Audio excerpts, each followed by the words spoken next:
Well, hello and welcome to another episode of Life Beyond Clinical Practice. I'm your host, Dr. Diane, and today is the final episode of 2025, and we're talking about 3 things you can do right now if you want to pivot your career in 2026.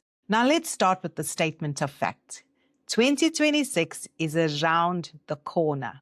And if you've been thinking about pivoting but don't know where to start, then it's time you stopped to reflect on what steps you need to take to pivot your journey now so that you don't spend another year talking about change instead of creating it. Now, that's just the hard truth. Inaction will not change your reality. So if you've been feeling an internal pull that you can't seem to ignore, then this episode is for you. And the good news is that the window for reinvention is open. But it won't stay open unless you act and act now. So let's talk about why acting now matters. Firstly, the job market and healthcare landscape are shifting fast.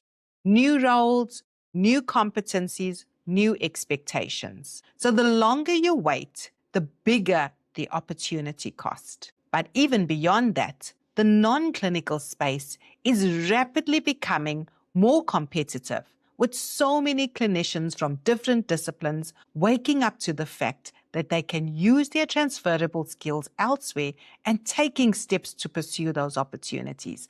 So you don't want to be left behind or caught up in a rat race. If you want different results in 2026, you must act differently. No more staying passive, listening, feeling stirred, but doing nothing. So here are the 3 things you can do now to start your pivot journey. Firstly, become radically clear on your direction. You may not have all the clarity on the different steps and the different stages, but you can't pivot into a vacuum because you'll simply get lost. Wandering is also not a strategy.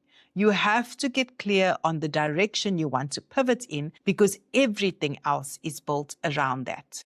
So what does this mean and what can you work on for the remainder of this year? Firstly, identify your pivot destination zone. What kind of work energizes you? What drains you? What strengths do you naturally operate from? Reflecting on these and journaling around them will help you get clear on what type of roles you need to pursue.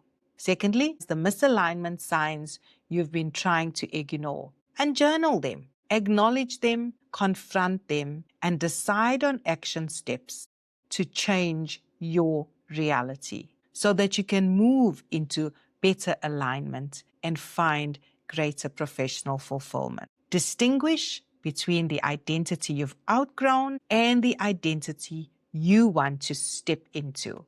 And that's really the launching point for your pivot journey. Acknowledging what's not working and trying to paint the picture of what your ideal will look like. So here's a quick action you can take today to do that exercise. Spend 15 minutes listing what you no longer want, what you crave more of, and what strengths you consistently rely on.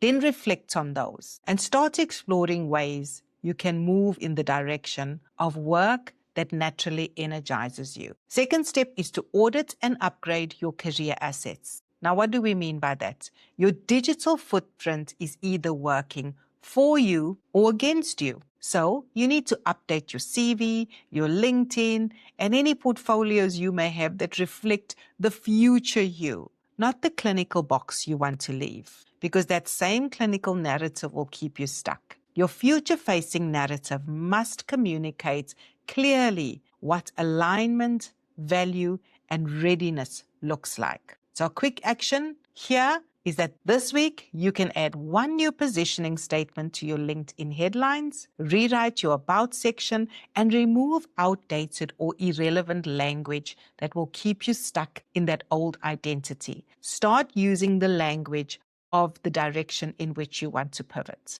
You need to build your network before you need it. And I've said this repeatedly on the podcast. It's because opportunities come through people, not job boards. 2026 pivots will be won by those who start building relationships now. So, what this means is that you need to now start engaging in communities and conversations outside of clinical practice. Attend events, webinars, summits, anything that you strategically identify as an opportunity to bring you into spaces with people who are aligned with the kind of work you want to do. And learn from others who've pivoted successfully. See what worked for them and what lessons you can apply to your own journey. So your quick action for networking is to send 2 meaningful messages to people in roles you find interesting. Comment insightfully on 3 LinkedIn posts related to your pivot area and continue that engagement cycle so that you can start building visibility and awareness around your areas of interest.